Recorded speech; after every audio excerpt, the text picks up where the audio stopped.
Ladies and gentlemen, namaskar.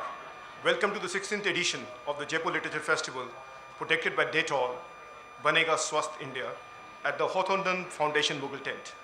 We are assembled here for a book launch, The Fist Which Opens. We have with us Rati Saxena in conversation with Anshu Harsh, and the launch will happen through the hands of Doris Kareva. Rati ji, let me introduce and I'll invite her on the stage, is a poet, translator, editor, traveler, and academic scholar. She has 5 collections of poetry in Hindi and 6 in English, which have got translated. She has translated 20 books.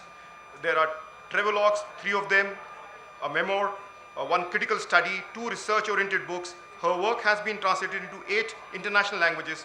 She is the editor of the first bilingual poetry web journal, founder and festival director of the Kritya International Poetry Festival. Rati ji, please.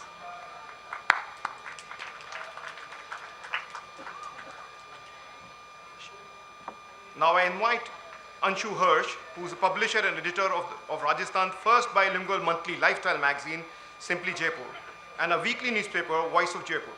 She is the founder of the Rajasthan International Film Festival and the regional operations head of Pick a Book Jaipur.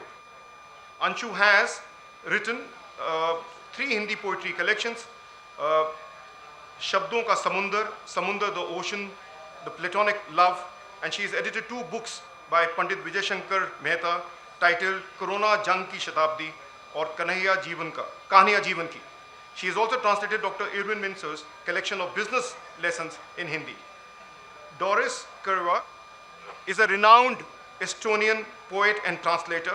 Her vibrant, refined poetry has often been set into music, translated into more than 20 languages, performed on stage in Estonia as well as abroad. Her first book in Hindi, translated by Teji Grover and Rustam Singh, was published in 2022. I will request her to first say a few words and then unveil the book.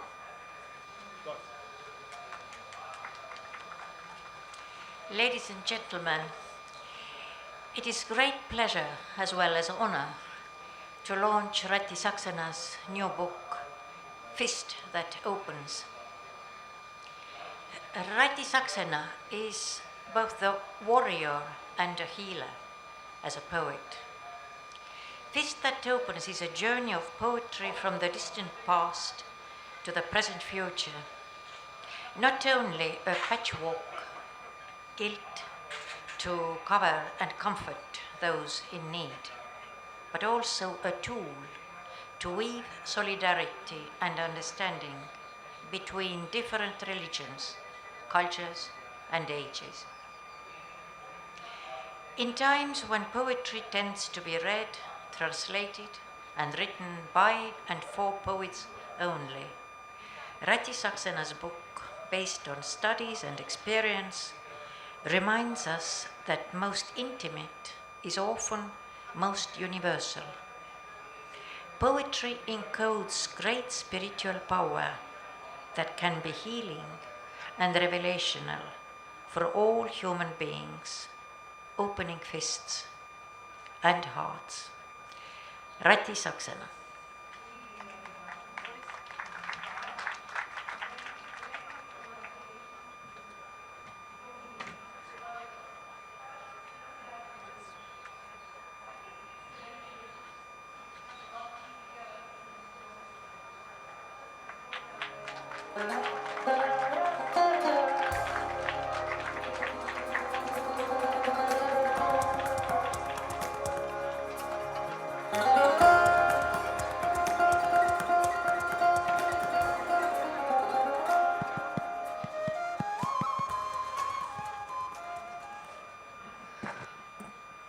Thank you very much, Giraj. Thank you so much, Doris. And thank you so very much, Jaipur Literature Festival. I am so honored and blessed to be here in JLF 2023. Thank you so much, a wonderful audience. So, the fest which opens. I must congratulate Rati ji for this book and a journey of a poetry therapy from the distant past to the present future. This is what a book about. अगर 2 शब्दों में 2 पंक्तियों में इस बात को poetry therapy को कहना चाहूँ तो ऐसा कह सकते हैं कि कितना सुकून देती है पानी की एक बूंद, कितना सुकून देती है पानी की एक बूंद, उमस के बाद बरसात का आ जाना और मन की घुटन के बाद आँखों का बरस जाना, मन की घुटन के बाद आँखों का बरस जाना. So we find that 1,000 years earlier, our poets and thinkers, very earlier they had an understanding of nature, and later it becomes a science of spiritual science and human life. How can you correlate this thing in your book? First, thank you for your beautiful poem. This gives a nice introduction. See, when I talk about spiritual science, you know that Rene Descartes has said that I think, that is why I exist, or I exist because I think. In our Rig Veda also you find some hymns where they say that I am always wandering with the heavy mind, with the many thoughts. The thinking process has made man, or let him survive, and that thinking process is the base of philosophy as well as science.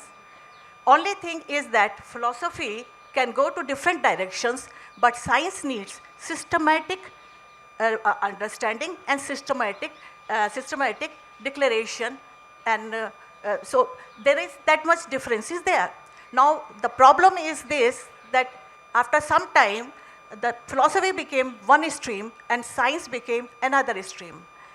But in modern time, when you know that quantum theory came out and the theory of relativity came out, scientists started thinking that there is something which we are missing. Everything is not related. Everything is not there only in our formulas or in our equipments. There is something missing, because at least the harmony between the nature, the universe, that is very strange, because why not the stars fall down? Why not this happen? At the moment the harmony disturbed, we get many problems. So that is how this physics, even you know the Michio Kaku, the modern scientist, he has written a book, The Equation of God. In that book, he has mentioned that the Eastern philosophy is a base of the modern science. Without learning Eastern philosophy, means the Buddhism and Vedism, you cannot understand the modern science. You can understand that. I don't have time, because Nasadiya Sukta is the best example which is given by scientists, so physicists. So the physicists also find that there is some mystic element. Same time when you feel that body. So there is some doctor said, some scholar said that everything is in mind, but mind cannot be treated by drugs. And same way, in our Ayurveda, we have 5 elements in our body. And the modern science is quite modern, it developed a lot, but can they save? Can they save human? No, there is something missing. And that something missing is the mystic. You know that some scientists say that every cell has its own identity.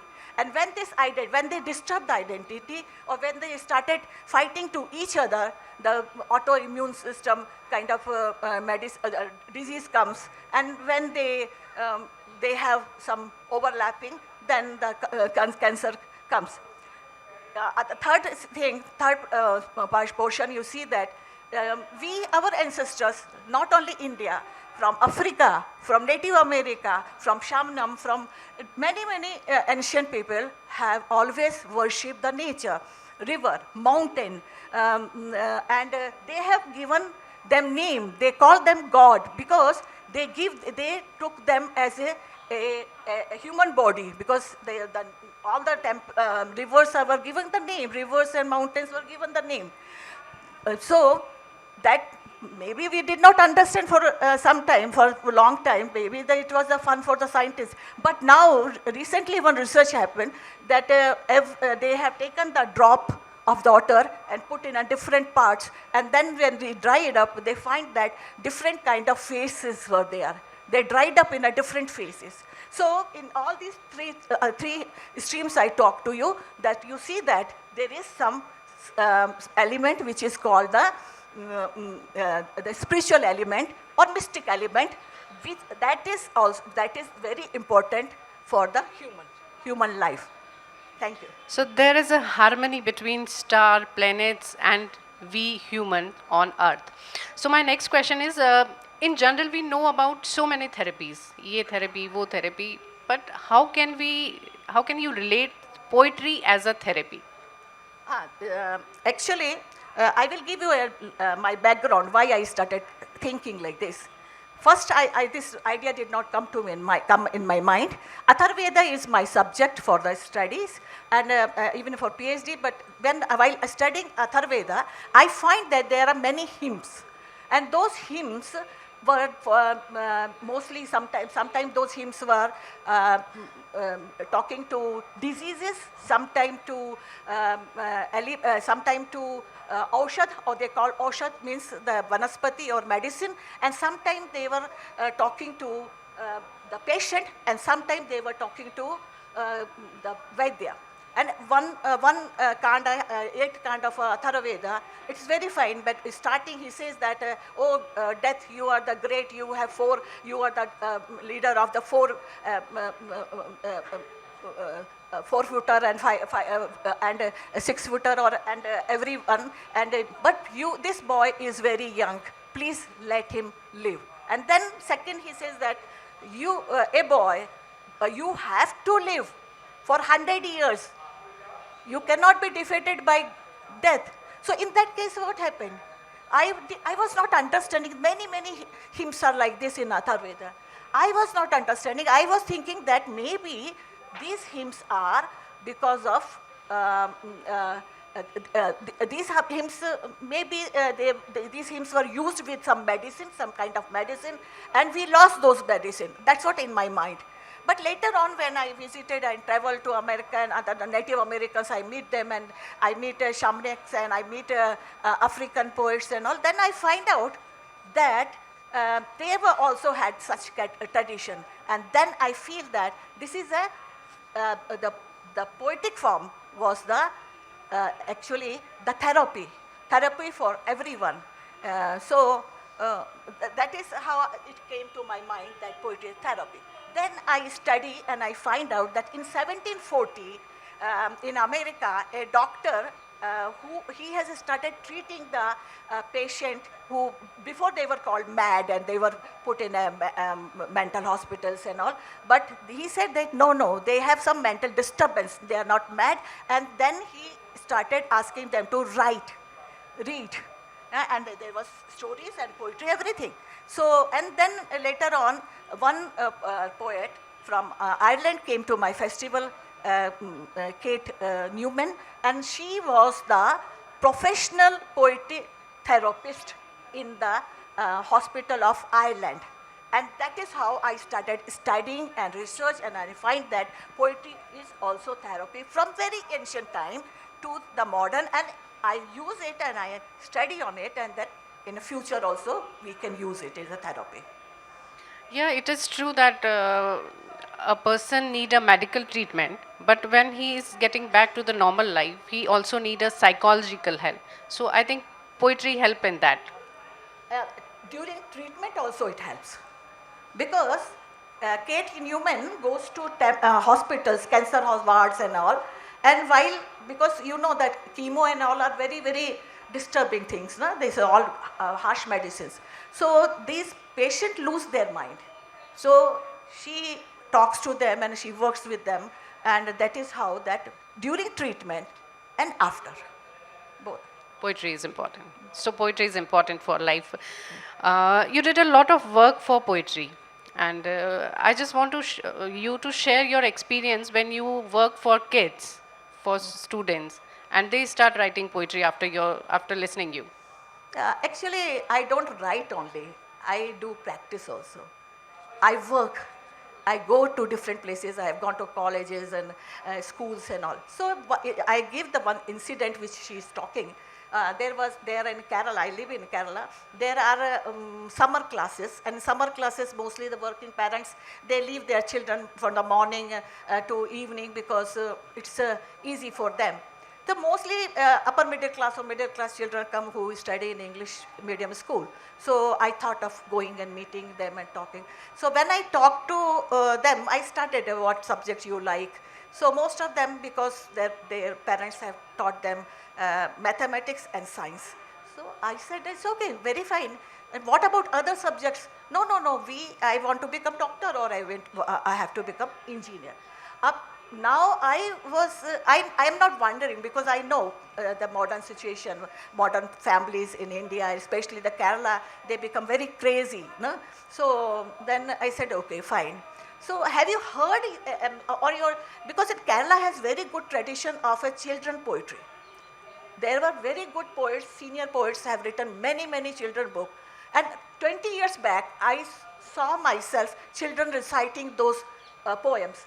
But those poems disappear in 20 years because the mobile and other things came. And so I said that, do you remember any poet, the poem?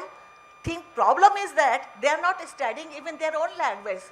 They don't want to, they are ashamed to speak in their language. So English, only few poems they read, whatever they are in their class afterward, they don't read. So then I said that, okay, fine, I understand. Nobody is listening, nobody understanding, nobody, your grandparents told you some stories. They said no, because grandparents also have their serials. So nobody is free for children. So then I said that, okay, if you like poetry, mathematics, you know that Pythagoras has said that everything is number. So everything is number. Poetry also has a rhythm and number like mathematics. When you mathematics, what you do, you take when a problem, you make it, convert into some images like A plus V like that, and then you again solve that problem and get the problem solved. So same thing is poetry. Means you see some problem in your life and you want to tell about it, but how can you tell? So you have to make it poetic way and then you solve it. And you know that when you write poetry, what will happen? So everyone read your problem. And so then I asked them to write some poetry, whatever you feel. And almost 20 students there, out of that 9 poems were really good, because they have attempt first time. But they were really good. For small things, I had a lemon tree, my father has cut it down, I feel so bad. Like that, their own experience. So these things I was keep on doing until this corona. This is an interesting thing. Poetry is similar to mathematics. This is for the first time which I heard. So I feel so good ki I am on right track. Thank you, ma'am. And there are so many examples in this book of poetry therapy which you experience live. So I would like to share you to few examples. In this book, I have given the case histories also, because this is non-fiction. So without real ground, nobody will believe. I am just telling this and that will not proper to say. So what I had many friends, because my experience with the poetry is almost for 30 years. And from 2000 onward, because of internet, we get international friends also, poets also. We connected through blogs. So I remember one Chinese poet, Kun Woon, because they changed their name, Kun Woon. He was sending sending his poetry from some blogs, and suddenly for some time he will disappear, and he writes that I'm not coming for 2 months. And so it was strange for us, but 2005 we have started first poetry journal in Kritya, and there also he used to come and go like this. So later on when I asked him, then he says that he has schizophrenic bipolar disease. So he was, in 60s he came from, as a student, as a child, a student, a young man, maybe 18 or 20, he came to America with his, his uncle, and there he was he was very good student of mathematics, you see that, student of the mathematics and philosophy. You know, that in India you cannot take this subject, but there they take philosophy and mathematics, and but within 1 year, he had a different kind of feelings, and then people started, his relatives started saying that he's getting mad and something, and maybe he's missing his country and all. No, but luckily uncle was good, and he has taken him to therapist, doctor, and then he understood that this is a bipolar disease, and then he started giving him medicine and some kind of medical therapy also. But what Kun Wun has done, that he was not a poet until then, he started noting down his weird images which he used to feel while having bipolar attack.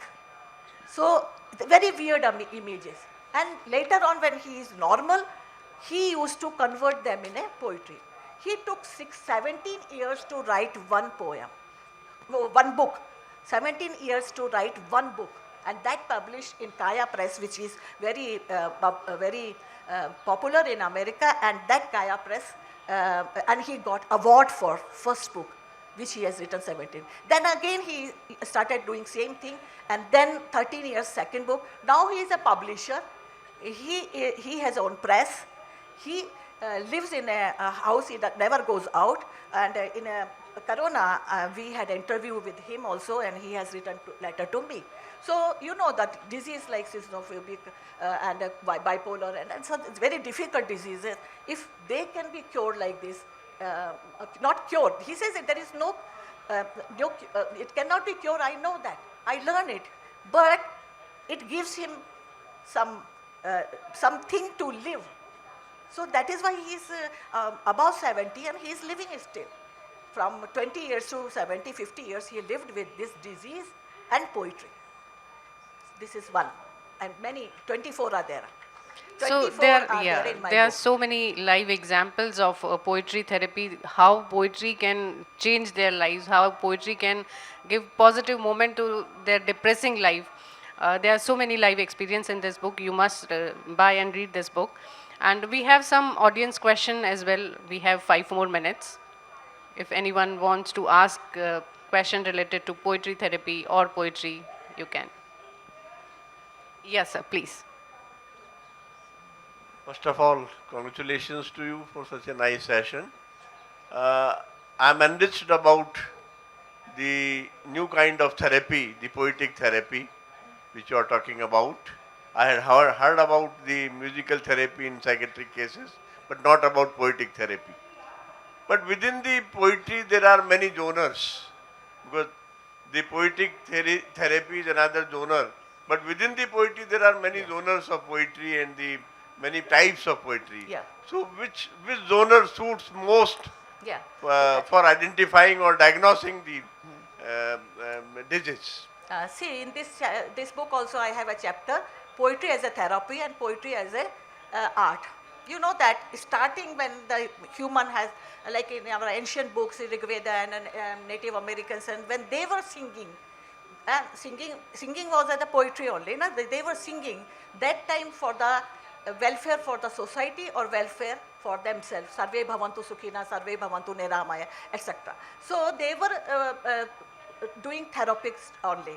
Afterward, when the philosophy came, that the poetry became like kind of philosophy, and it went to classical, like Kalidas, like Magh, Bhagwati. You cannot treat someone by teaching Kalidas poetry or Magh poetry or Bhagwati poetry. Then we see that saint poets who have, their poetry is like Kabir, Laladat, like Akka Mahadev.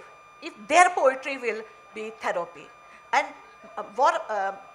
in my sessions, when I conduct poetry therapy, I don't read poetry to them. We give some idea. For example, when we have gone to a hospital, with Kate was also there, many poets were there. So it was a cancer ward. So first Kate asked them, what is there in your mind? And everyone was very upset. So father, mother, brother, all this. So the Kate listened to them quietly and then said that, oh, you are very close to sea. Do you know what a sea thinks? What sea imagine? And everyone, because everyone got light up. Because sea was very close to them, no? Kerala means everywhere sea. So they started telling something. I tell. Even the doctors and nurses also joined it.